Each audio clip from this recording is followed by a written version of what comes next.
Olá a todos, sejam bem-vindos a mais um vídeo. Hoje vamos falar sobre comunicação. Já tenho falado sobre comunicação em outros vídeos, falei, por exemplo, sobre comunicação não verbal. Hoje vamos nos focar sobre os nossos 5 sentidos e quais são as nossas preferências em termos de comunicação utilizando esses 5 sentidos. Todos nós temos naturalmente, ao nível do nosso inconsciente, preferência por apreender e comunicar, dando primazia a um dos sentidos, embora obviamente os utilizemos a todos. E certamente que vocês já devem ter ouvido falar sobre pessoas que são, por exemplo, mais visuais ou que são mais auditivas. Ora, é precisamente sobre isso que nós vamos falar hoje. Não saiam do vosso lugar. Quando falamos em pessoas que são visuais, auditivas, sinestésicas, estamos a falar sobre uma coisa que são os sistemas de representação da programação neurolinguística. É uma teoria dentro da programação neurolinguística que fala sobre a forma como nós, ao nível do inconsciente, representamos o mundo através de palavras. E os sistemas de representação clássicos da PNL são estes três que eu disse. Portanto, há pessoas que são mais visuais, ou seja, que representam o mundo e preferem comunicar ao nível das imagens, digamos assim. Há pessoas que são mais auditivas, em que a primazia é o som, e há outras pessoas que são sinestésicas, que têm mais a ver com o toque. Ou seja, por exemplo, a nível da aprendizagem, quando precisam de aprender a fazer alguma coisa, elas aprendem essencialmente pondo as mãos na massa, tocando nas coisas, enfim. Isso tem a ver mesmo com a nossa preferência natural e que é, como eu digo, inconsciente. Ora, eu, nas minhas formações, muitas vezes utilizo uma coisa que é chamada de modelo de comunicação, que vai beber a estes sistemas de representação da PNL, os sistemas clássicos. Só que, além destes três que eu já falei, existe um quarto que se chama auditivo digital. Este quarto tem a ver com o mundo moderno e a forma como a informação nos é apresentada hoje em dia. Normalmente é um misto entre imagem e som. Vocês pensem, por exemplo, no audiovisual, que é uma coisa tão comum hoje em dia, é precisamente isso, é uma mistura de imagem e som. Então, este quarto tipo é o auditivo digital e é sobre estes quatro que eu gostaria de falar muito brevemente hoje.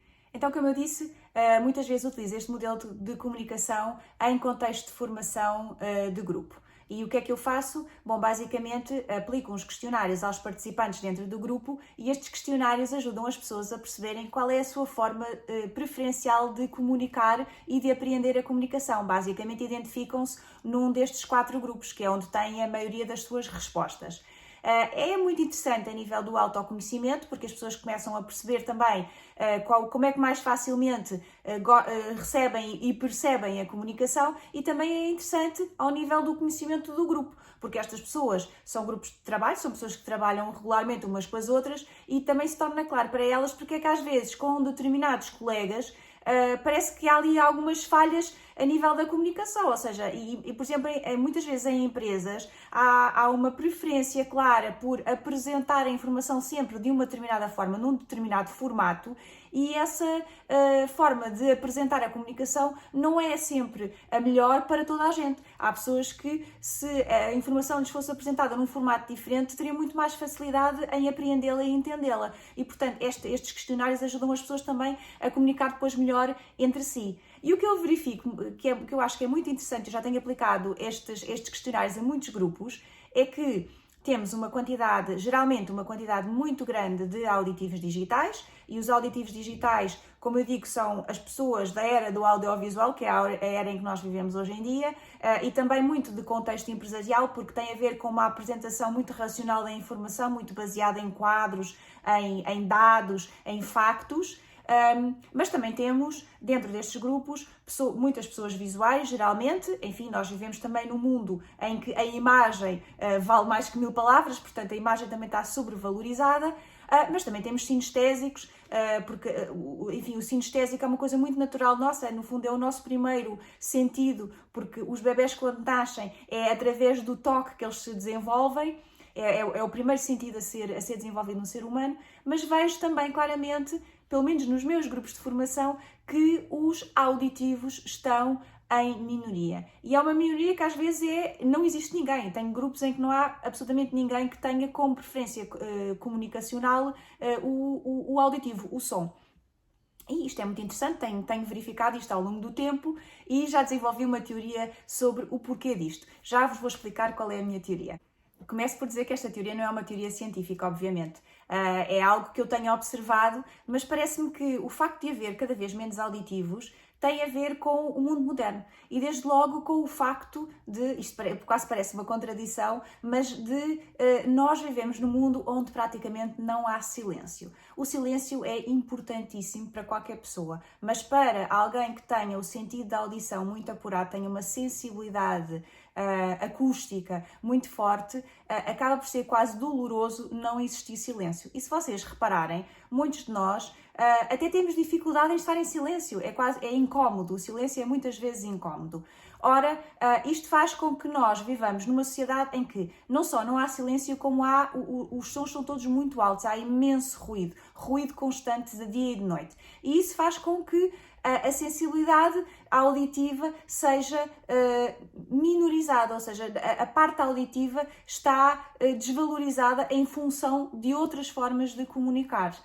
Portanto, isto associado ao facto de nós vivemos numa altura, numa época em que praticamente o som é sempre associado a algo mais, o som não aparece sozinho. E vejam, por exemplo, há 50 anos atrás as pessoas não tinham televisão, portanto viam tudo, toda a informação lhes chegava através da rádio, por exemplo, e portanto nós tínhamos efetivamente uma comunicação que era muito feita com base no som.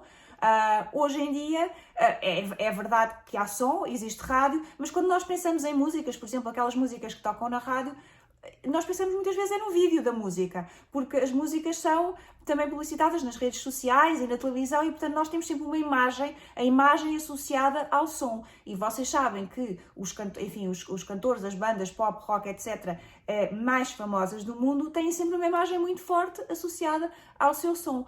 E, portanto, o som sozinho, per si, está muito desvalorizado. E eu penso que é por isso que existem cada vez menos pessoas que são auditivas. Não obstante, esta coisa do auditivo é super, super importante. Não é só o silêncio. A nossa sensibilidade auditiva é fundamental para o desenvolvimento e para o bem-estar humano.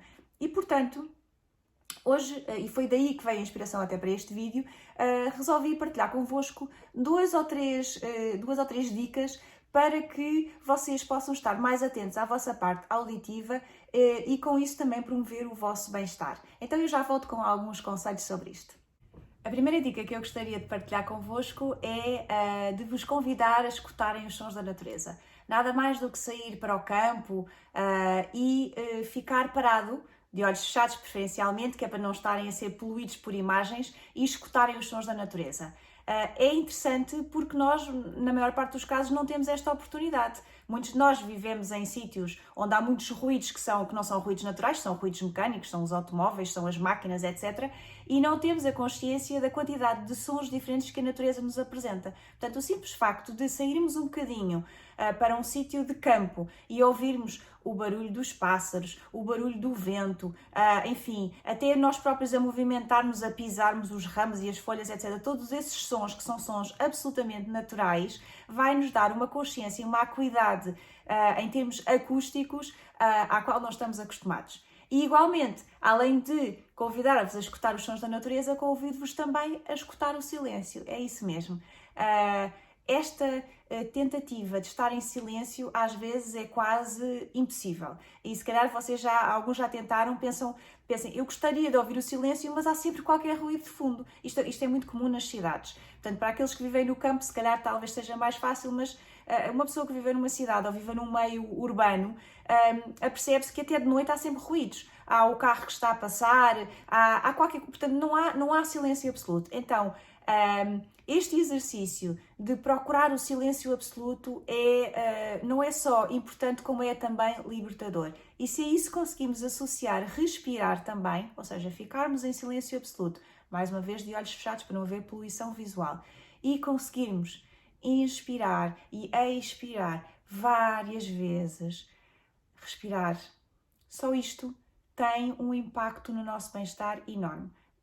E acaba por ser um começo de um exercício de meditação, digamos assim. Isto não é meditação pura, mas pode ser o caminhar para uma meditação.